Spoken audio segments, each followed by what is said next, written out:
Bienvenidos. Hoy vamos a meternos en un tema fascinante, la verdad. ¿Cómo afecta a nuestro cerebro usar herramientas como ChatGPT al escribir? Sí, es una pregunta clave hoy en día. Y para explorarla, nos basamos fuerte en un estudio reciente del MIT, Your Brain on ChatGPT.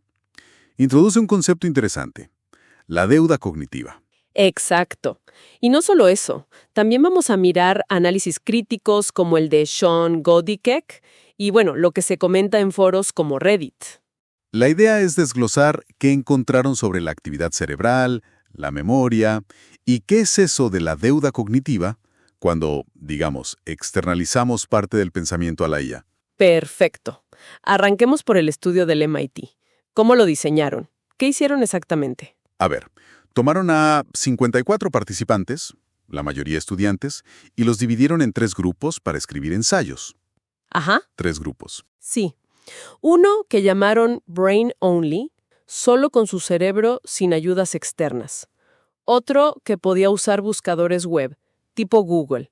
Pero ojo, nada de LLMs, nada de inteligencia generativa. Entiendo. El método tradicional de buscar información. Eso.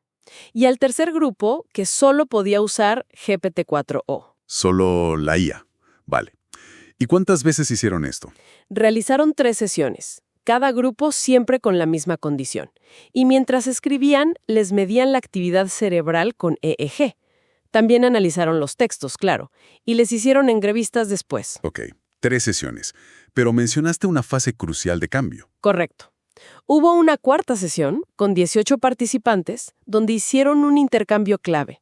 Algunos que usaban IA pasaron a usar solo su cerebro, y viceversa. Ah, interesante. Para ver cómo se adaptaban, supongo. ¡Exacto! Para ver los efectos del cambio, si había efectos residuales o cómo era esa adaptación a una nueva forma de trabajar. Bien, vayamos a los resultados. ¿Qué pasó con la actividad cerebral? ¿Qué mostró el EEG? Pues aquí viene lo más llamativo, ¿eh? El grupo que usó la IA mostró de forma consistente la menor conectividad cerebral mientras escribía. La más baja de los 3. La más baja. ¿Y los otros? El grupo solo cerebro tuvo la mayor actividad y además más distribuida en distintas redes neuronales. El grupo de búsqueda web quedó como en un punto intermedio. O sea que la conclusión del estudio fue que a más ayuda externa, menos trabajo cerebral visible en el EEG. Básicamente eso, que la actividad cognitiva parece, escalar hacia abajo conforme más potente es la herramienta externa que usas. Pero a ver, menos actividad en el EEG significa sí o sí que estamos pensando menos o aprendiendo peor. Es una duda que surge, ¿no? Totalmente. Y esa es la crítica central que hace gente como Sean Godeke. Él dice, cuidado, no sabemos qué tipo de actividad cerebral es la relevante aquí. Claro. Compara, por ejemplo, buscar en Google versus leer un libro. Google puede iluminar más el cerebro por las tareas visuales, motoras. Vamos a decir que leer nos hace más tontos que buscar en Google. No parece lógico, ¿verdad? Buen punto. Y había otros peros a la metodología. Mencionaste algo de la tarea. Sí. Goldeke también critica que la tarea en sí, escribir ensayos tipo SET sobre temas como ¿qué es la lealtad?, pues quizás era demasiado superficial. No requería un pensamiento súper profundo. Entiendo. Temas algo genéricos. Exacto. Y otro punto clave. Importaba cómo usaban ChatGPT. Muchos participantes eran novatos, algunos admitieron que no les interesaba mucho o que simplemente copiaban y pegaban.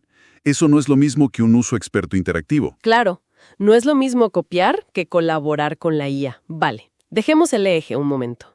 ¿Qué otros resultados hubo? ¿En la memoria? ¿En los textos mismos? Ahí los resultados conductuales son bastante impactantes, la verdad.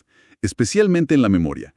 El grupo de IA tuvo muchísimos problemas para citar correctamente sus propios ensayos minutos después de escribirlos. ¿En serio? ¿Tantos problemas? Un 83.3% de errores de cita en la primera sesión, comparado con un 11% en los otros grupos. Y el problema persistió. Es como si no hubieran internalizado lo que escribieron. ¡Wow! Eso es fuerte.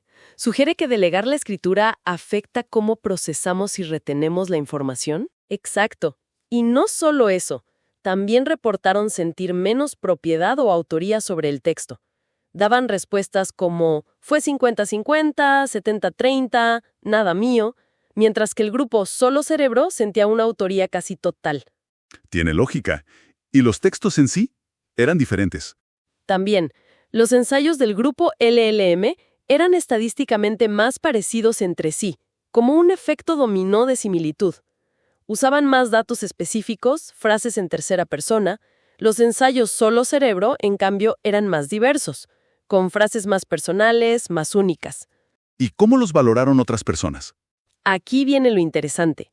Profesores, evaluando a ciegas, sin saber qué grupo escribió qué, calificaron más bajo los ensayos hechos con IA en contenido y unicidad. Los describieron como sin alma. Sin alma. Curioso. Valoraron más la individualidad que la perfección formal, parece. Exactamente. Aunque, irónicamente, una IA que usaron para calificar puntuó más alto todos los ensayos, sin distinguir tanto. Paradojas de la IA. Volvamos a esa cuarta sesión, la del cambio. ¿Qué pasó con los que venían usando IA y pasaron a escribir solo con su cerebro? Mostraron menos conectividad cerebral en ciertas bandas, alfa y beta, que se asocian con organizar ideas, planificar, menos que el grupo que siempre usó solo su cerebro. O sea, como si les costara más arrancar el motor del pensamiento autodirigido. ¿Una especie de atrofia temporal? Podría interpretarse así, como una dificultad para ese pensamiento autodirigido, un under-engagement. Aunque sí mostraban esfuerzo, en otras ondas como teta y delta que indican concentración. Entiendo. Y los que hicieron el camino inverso, de usar solo el cerebro a usar la IA por primera vez. Ellos tuvieron un pico inicial de conectividad. Se interpreta como el esfuerzo cognitivo de aprender la herramienta nueva, de adaptarse. Vale, pero aquí había una crítica metodológica importante, ¿verdad? Sobre el tema del ensayo. Sí, fundamental.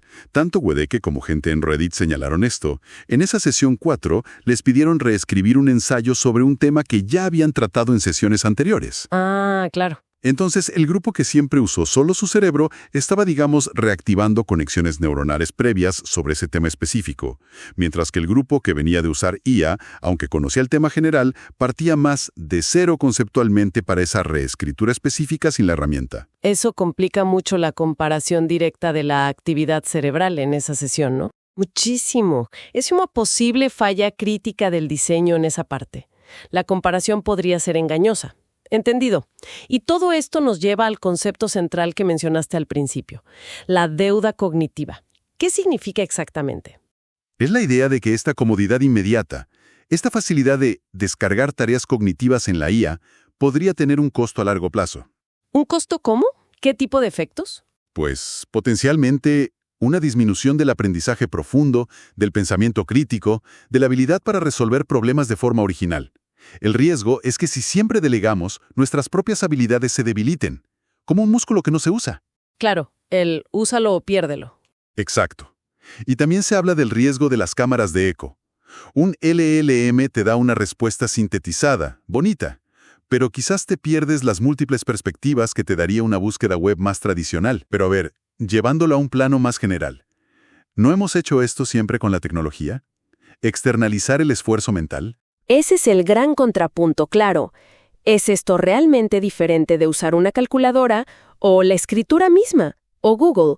La tecnología siempre ha sido una especie de muleta cognitiva. Y el propio estudio dice que los usuarios de IA mostraban más actividad en funciones ejecutivas, o sea, decisiones de alto nivel, y menos en las subejecutivas, como elegir palabras. ¿Es eso inherentemente malo? Buena pregunta. Quizás el cerebro simplemente está reasignando sus recursos. Trabaja menos en la tarea que delegó para enfocarse en otras cosas, ¿no? Hay teorías como la paradoja de Jevons que apuntan a eso. La eficiencia en un área libera recursos para otras. Entonces, resumiendo un poco, tenemos esta tensión. Por un lado, los hallazgos del MIT con EEG y datos de comportamiento, que sugieren que usar IA para escribir podría reducir cierta actividad cerebral clave, afectar la memoria, la originalidad, generando esa posible deuda cognitiva. Sí. Y por otro lado, tenemos las críticas válidas a la metodología del estudio, como la simplicidad de la tarea o el problema de la sesión 4. Y el debate más amplio sobre si esta descarga cognitiva es tan diferente de la que hemos hecho siempre con otras herramientas. Exacto. Nos deja pensando, ¿no? En esta era donde la IA genera textos tan fluidos, casi perfectos al instante.